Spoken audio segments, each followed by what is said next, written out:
rumahnya bocor, kalau nggak dikasih ember, nanti rumahnya Banjir. Assalamualaikum. Waalaikumsalam. Mbah, gimana sih caranya dapat uang banyak?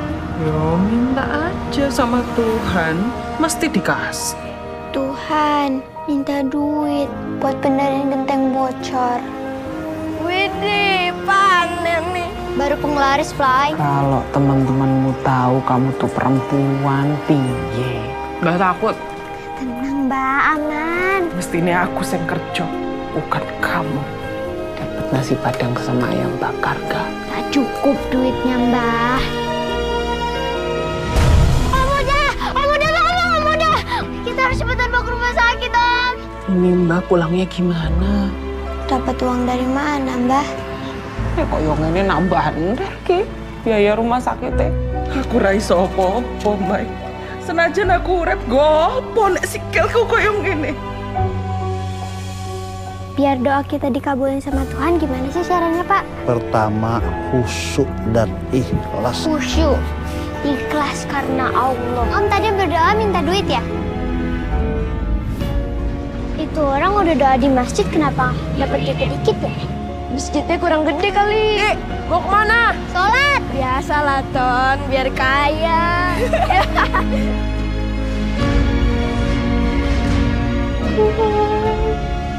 Aku minta duit.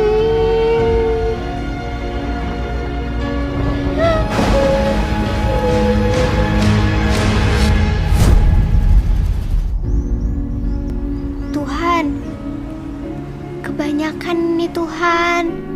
Cara saya balikinnya gimana?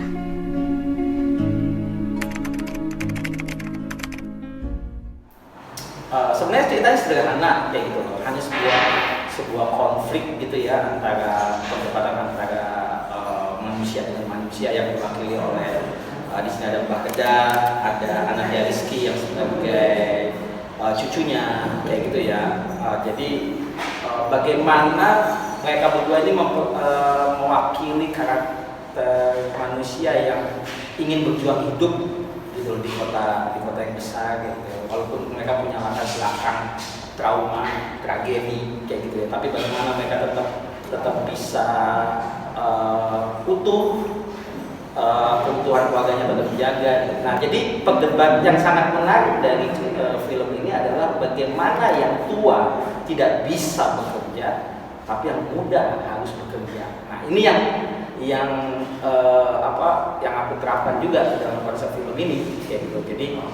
Jadi seakan-akan dia cucu, tapi saat dia pulang kerja itu seakan-akan kayak suami yang pulang dengan aktivitasnya, buka sepatu, mandi, nenek yang seperti seorang ibu rumah tangga yang harus nyiapin makan apa gitu. Jadi ini kayak antara cucu dan nenek ini seperti pasangan suami istri gitu, yang berjuang untuk bagaimana masa depan mereka ke depannya kayak gitu. Itu yang sangat aku kagumin ya gitu. Jadi tidak yang bahwa di sini juga bukan yang hanya Tuhan minta duit hanya sekedar memohon kayak gitu, tapi semuanya seperti satir gitu. Semuanya seperti satir. Semuanya peristiwanya juga dibikin natural kayak gitu. Aku juga nggak pengen semuanya didramatisir seperti drama-drama yang termeh-meh gitu ya. Tapi bagaimana bisa pesan itu bisa nyentuh gitu ke penontonnya.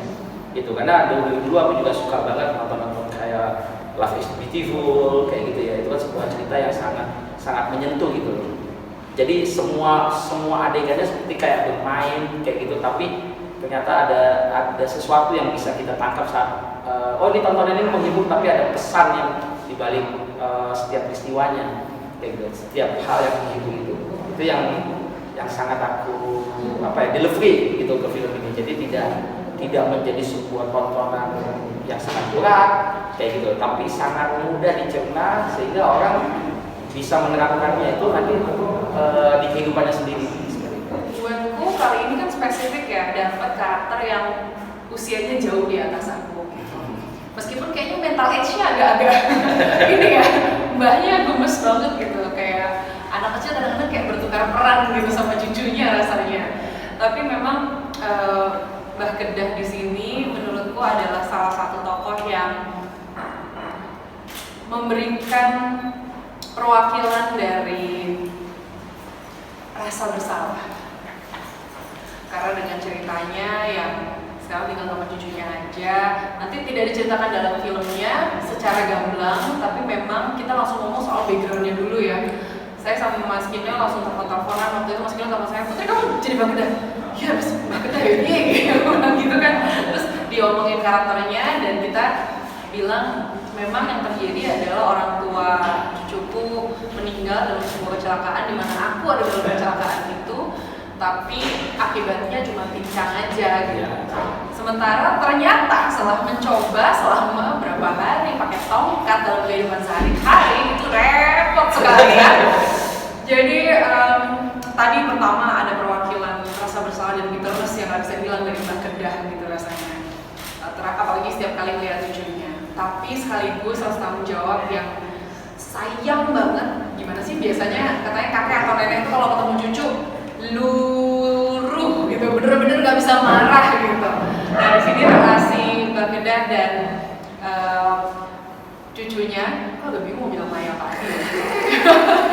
Tapi udah di-spoilerin sama dia kemarin pas lagi wawancara juga sama cucunya tuh. Relasi yang bukan relasi template di mana dari awal Mas Kino udah bilang aku nggak pengen karakter Mbak Kedah ini jadi yang nenek-nenek yang iya cu gitu, gak yang gitu tapi yang lebih casual tapi kelihatan sayangnya. Dan selain itu cerita ini secara keseluruhan buat aku mengingatkan kesederhanaan, polos, jujur gitu. Dalam hidup tuh ada hal-hal yang kita pikir sangat complicated, tapi ternyata butuh seorang anak untuk bilang sederhana itu. Kan banyak ya di antara kita sebenarnya intinya minta duit sama Tuhan, doanya panjang. Ya Allah, aku tuh pengen sekolah, aku pengen begini, aku pengen begitu gitu. Gak straightforward gitu. Nah ini kalau katanya doa harus spesifik, ini salah satu contohnya doa yang spesifik. Tuhan minta duit, beneran dikasih duit. Bingung banyaknya berapa. Nah jadi film ini menurutku betul-betul mengingatkan kami kembali soal bagaimana bersikap jujur dan apa adanya. Karena secara kelas sosial juga bukan kelas sosial yang tinggi gitu. Jadi kita melihat dalam keseharian masih ada hubungan bertetangga, keinginan sederhana untuk punya koneksi dan berhubungan dengan orang lain dengan cara yang baik gitu. Banyak hal sederhana yang disitu begitu baca naskahnya, bener juga, kita gak kepikiran ya gitu. Naskahnya keren juga ya. Oh, gemes banget. Nah itu kalau dari aku merasa bahwa film ini memang jadi cocok buat Ramadan. Karena balik lagi bukan hanya soal spiritualitas, tapi soal bagaimana kita memilih untuk menjalani hidup kita dalam keseharian.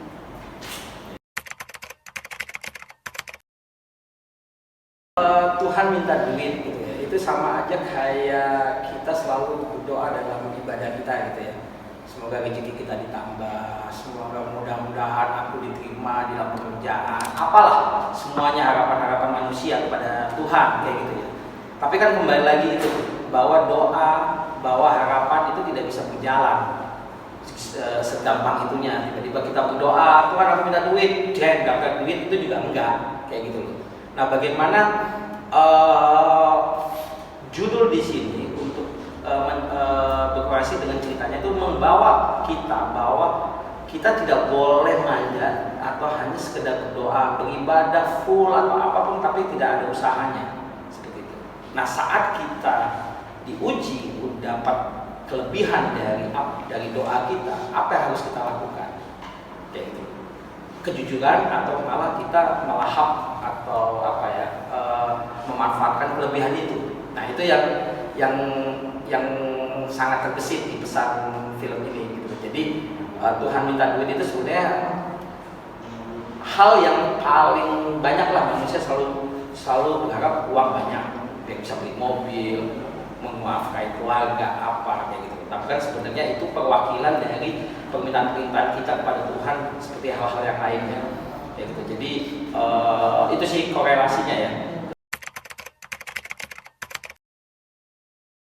Sebenarnya sempat dilema aku di pemain. Karena tipikal aku kadang suka sangat mengambil perspektif lain kayak gitu. Selalu kalau melihat di film aku selalu ada perspektif lain. Misalnya Tuhan Minta Duit pasti udah dipilih nenek-nenek yang seperti Yati Surahman atau Christine Hakim, pasti akan pilih ke situ, gitu kan. Tapi satu sisi saat di situ ada pesan yang sangat tidak kuat sebenarnya saat memilih seorang nenek. Nenek itu kan nggak mesti tua, kayak gitu. Kadang kalau kita nikah muda atau apapun, anak kita sudah menikah atau apa, itu juga udah menjadi nenek kita kan, kayak gitu. Walaupun umurnya masih 50 atau 45 kayak gitu. Jadi makna nenek di sini aku tidak membuat nenek yang tua bangka, tidak yang rapuh, tidak yang tidak berdaya gitu, tidak. Bukan itu. Tapi di sini Putri aku pilih karena kita sering kerja bareng gitu ya. Putri sering kerja bareng, terus aku percaya bahwa karakternya bisa dia mainkan karena dia orang yang sangat apa ya, mau tantangan gitu loh, challenge gitu loh, dikasih.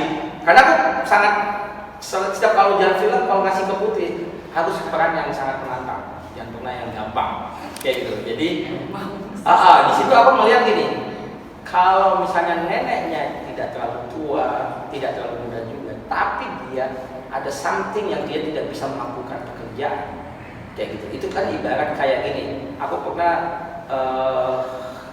di lampu merah saat nyetir, ada yang minta-minta, padahal dia masih seger sekali, fisiknya masih sempurna, kayak gitu loh. Kenapa dia harus meminta-minta kan kayak gitu, awalnya gitu ya. Nah, hal itu yang aku sempat kepikiran menaruh itu ke sebuah nenek yang memang usia tidak terlalu tua sekali, tapi dengan fisik yang tidak sempurna, kakinya yang memang susah untuk berjalan seperti itu. Jadi di sini yang tadi aku bilang bahwa ingin memperlihatkan bagaimana anak muda yang aktif seperti Anantia dan Putri yang tua yang tapi dia tidak bisa aktif kayak gitu. Jadi dunia itu sudah seperti terbalik semuanya kayak gitu.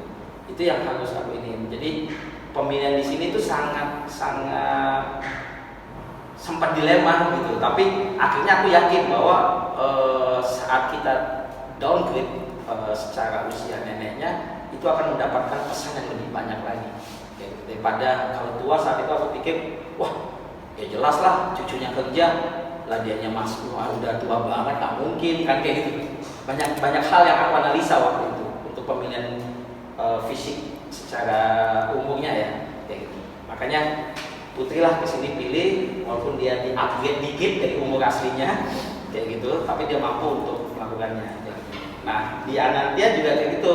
Bagaimana seorang anak yang polos, sederhana kayak gitu kan. Dia yang sangat gigih tanpa ngeluh kayak gitu. Tapi ada hal yang selalu yang dia jalani selalu jujur kayak gitu. Kadang kejujuran dia bisa menyesalkan dia. Nah, kadang gitu. Jadi di sini saat pemilihan pemain pun aku sangat disiplin gitu ya, karena satu semua scene adalah Anantia semua gitu. Itu sempat aku pikir, ini kita harus cari pemain anak yang benar-benar kuat secara dia kemauannya, ikhlas menjalankan arahan dari sutradara kayak gitu. Jadi saat itu juga ada susah sih untuk memilihnya gitu ya, karena semua scene ada dia. Jadi kalau dia sakit atau dia nggak mau atau dia bad mood, kita nggak syuting kayak gitu karena semua cerita ada dia gitu sih. Jadi pemilihan di sini sangat disesuaikan dengan sesuatu yang juga yang pasti relate dengan karakter-karakter yang ada di masyarakat urban ya. Selain mereka berdua ada juga Asrul Dahlan, seorang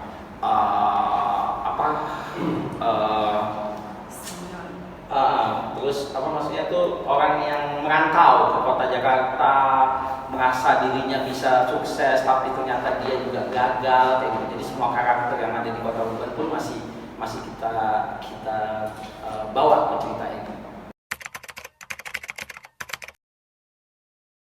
Yang pada mainstream kan selalu Ramadan selalu dengan pesantren, Ramadan selalu dengan ada karakter ustadz gitu. itu kan mainstream kayak gitu. Mungkin judul ini sangat bisa disuguhin ke bulan Ramadan yang jadi hal yang berbeda gitu, bahwa kita belajar dari bukan hanya seorang pemuka agama atau sekedar sekolah ibadah kayak gitu, tapi kita bisa juga belajar dari sebuah kehidupan kita sendiri, dari sebuah karakter kayak gitu. Itu bisa menjadi tuntunan kita gitu. Jadi sebuah mungkin film Tuhan Minta Duit juga bisa memecahkan mainstream yang selalu kalau bulan Ramadan selalu dengan baju koko, dengan reuni tayangannya kayak gitu.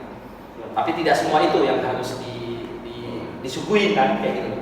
Jadi mungkin bisa jadi sesuatu yang beda di antara 100 judul atau series yang ada di bulan Ramadan seperti itu.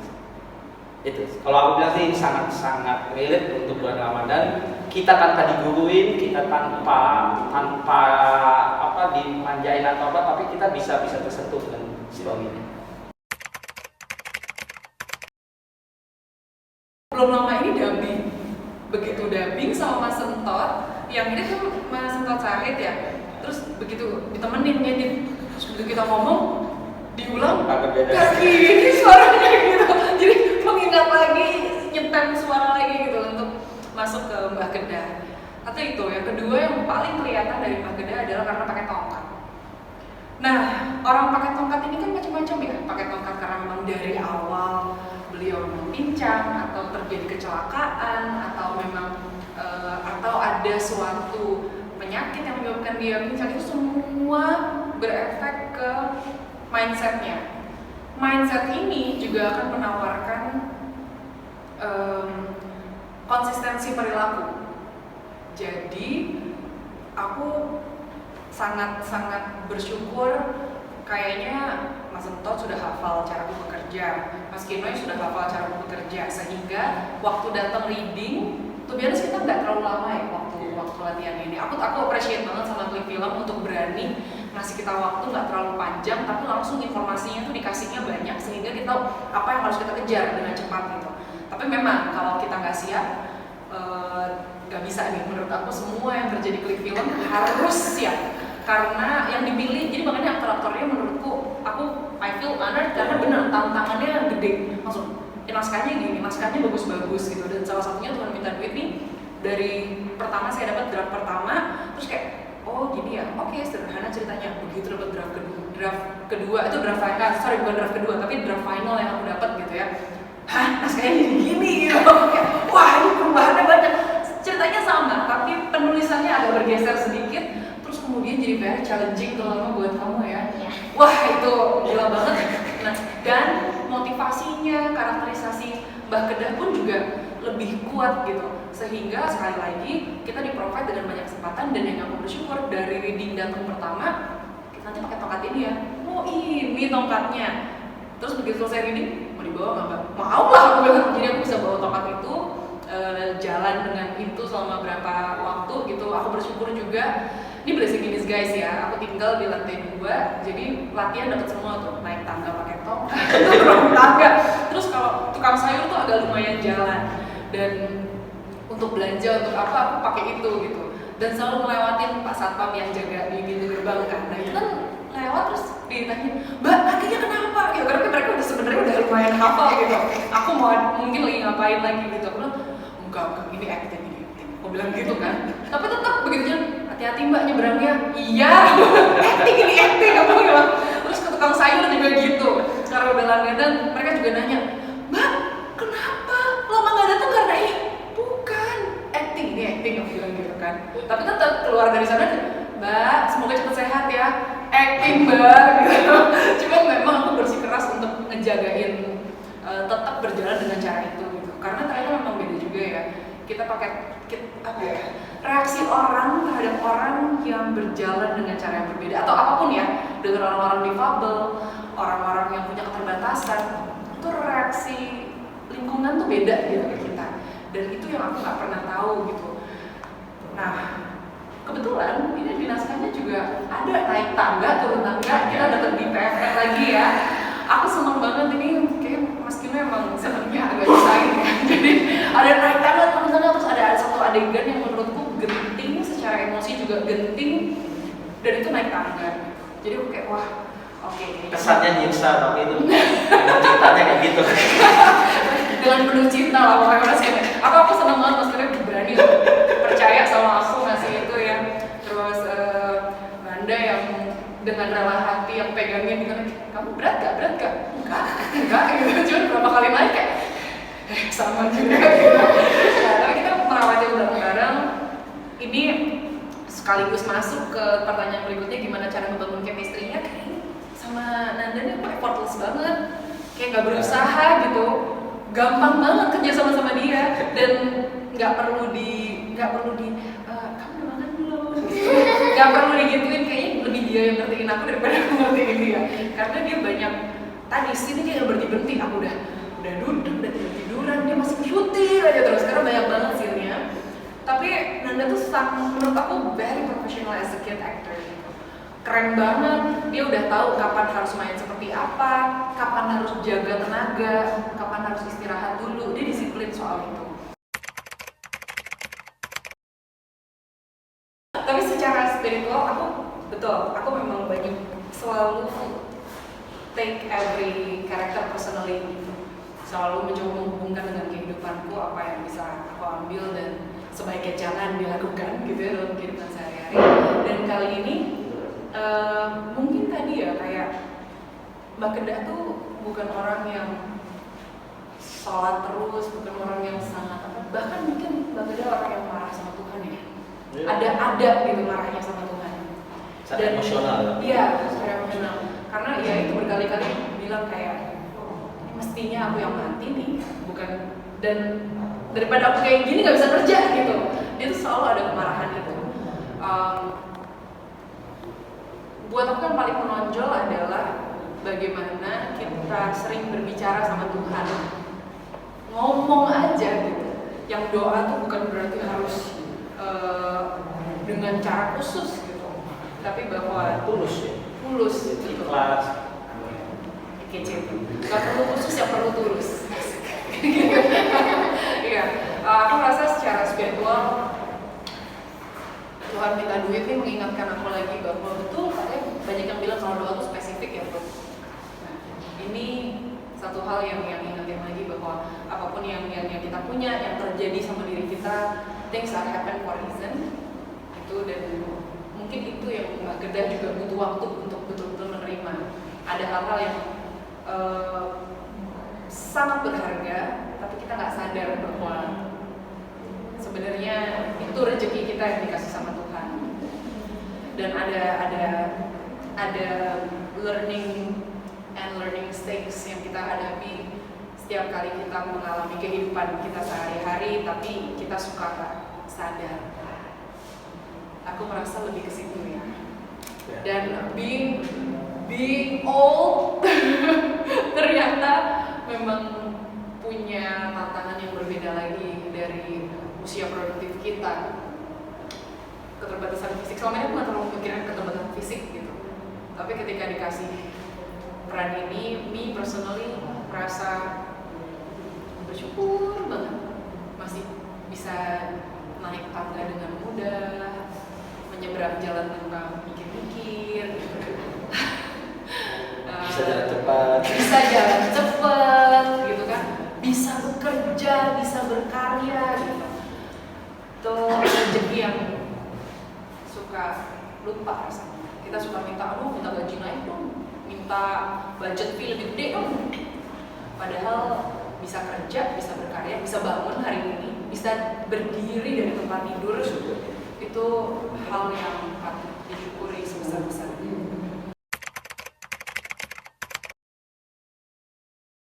Banget walaupun ya sedikit susah, tapi alhamdulillah aku bisa, karena aku harus ubah suara aku, kan suara aku itu cempreng ya, terus harus diubah laki-laki banget dong. harus diubah jadi agak deep gitu kan, itu agak susah. Terus cara jalan aku itu benar-benar gak boleh yang gitu, benar-benar susah banget. Aku di rumah ngaca, terus aku suka ngomong sendiri pakai suara laki-laki, terus aku dengerin temen aku kalau ngomong laki-laki kayak gimana gitu. Terus itu cara jalan gitu. Pokoknya lumayan susah, tapi alhamdulillah Oke Bu. Tuh. Terus abis itu aku seneng banget bisa main sama Putri, terus bisa juga sama Kinoy karena jadinya nggak susah gitu. Jadi aku juga enak, jadi nggak kerasa syuting gitu, saking enaknya.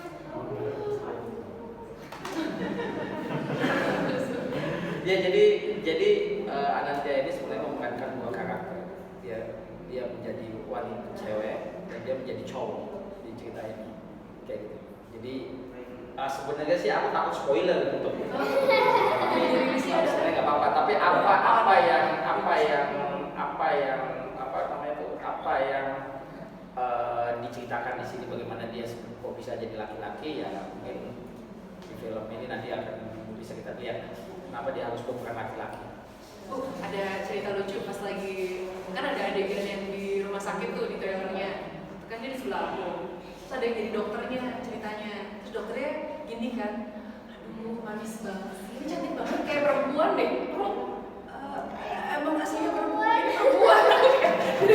Dia pas lagi jadi laki-laki ceritanya, main lagi jadi Adi tadi udah disebut namanya ya, jadi Adi lagi pakai kupluk, pakai jaket gede gitu kan, Kasih sedikit. oh alisnya tergede, dibikin pucat gitu. Mungkin kalau kita nggak tulis nama Anantia itu udah pasti kita kira cowok kan.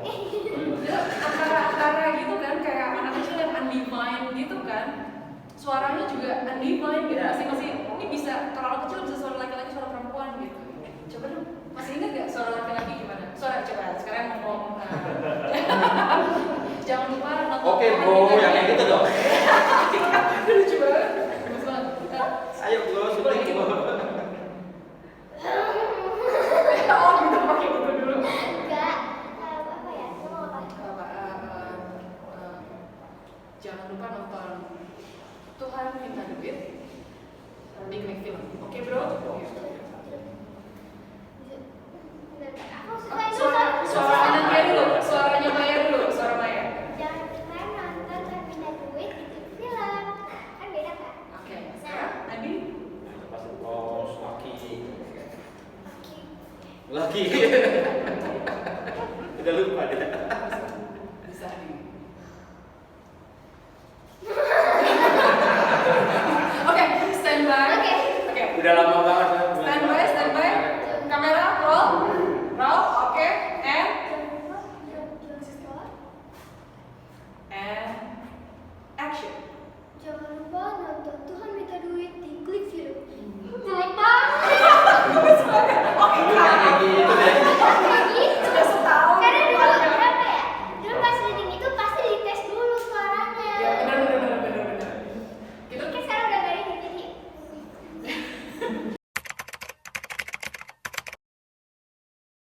Waktu pas aku menerima naskah, terus sangat sayang sekali sih sebenarnya kalau ditayang digital sebenarnya kayak gitu. Karena ini sebuah momentum yang bisa juga sangat menarik kalau kita lebih melihatnya di big screen kan ya. Nuansanya kan beda ya dengan layar yang kecil dan yang big dan audio yang memang sound Dolby kayak gitu ya. Kayak gitu. Itu mungkin akan lebih epic lah kayak gitu. Secara pesannya juga jadi lebih epic kayak gitu. Tapi ya mau nggak mau memang ini sudah didesain untuk platform digital, ya tetap formula atau treatment film juga tetap aku lakukan kayak gitu. Jadi bukan hanya platform digital, tapi semua aspeknya tidak dipikirkan untuk tidak seperti film kayak gitu. Jadi semuanya tetap ini apa misalnya disamain kayak gitu. Itu jadi kalau dibilang saya memang sayang sekali untuk ke digital gitu sekali lagi kayak gitu. Yang mudah-mudahan next bisa dapat tema-tema yang seperti ini ya. Karena sebenarnya aku pengen banget gitu loh menyajikan sebuah drama yang tidak terlalu menggurui, tidak terlalu termeh-meh, tapi bisa orang gini, film membuat film kan juga aku membuat film itu bukan untuk menyampaikan juga hanya film ini berpesan ini bukan. Intinya aku tetap membuat film adalah sebuah hiburan, tapi di balik hiburan itu apa yang kita ambil pesannya.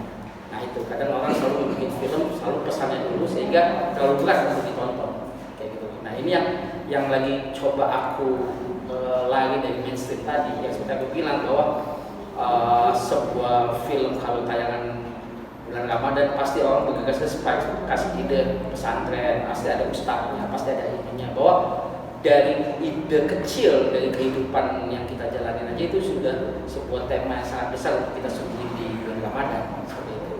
Itu sih. Itu kira aku gimana rasanya filmnya mau tayang sebentar lagi. Excited banget.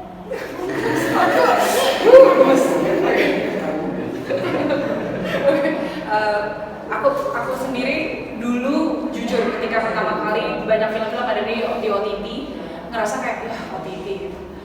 But nowadays ketika tahu sebuah film akan tayang di OTT kita langsung merasa oh film ini akan panjang umurnya.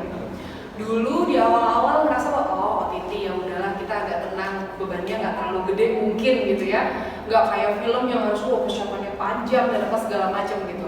Meskipun beban karakter tetap ya, karena tetap ya semua karakter tuh tetap dari awal dari nol berarti balik lagi kayak riset gitu kan.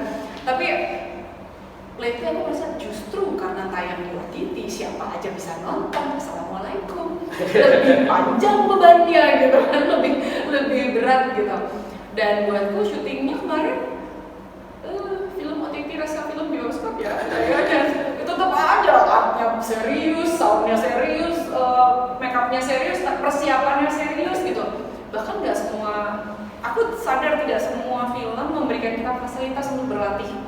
Nah ini dengan dikasih tongkat aja tuh aku dapat ya, dari lokasi juga ya, sebenarnya. lokasi betul. Karena ada satu gedung PFN yang besar itu aku bangun jadi rusun, rumah susun. Jadi kalau dilihat dari trailer atau apa itu sebenarnya gedung PFN yang nggak pernah dipakai kayak gitu. Jadi di sini kita juga nggak mau main-main kayak gitu ya.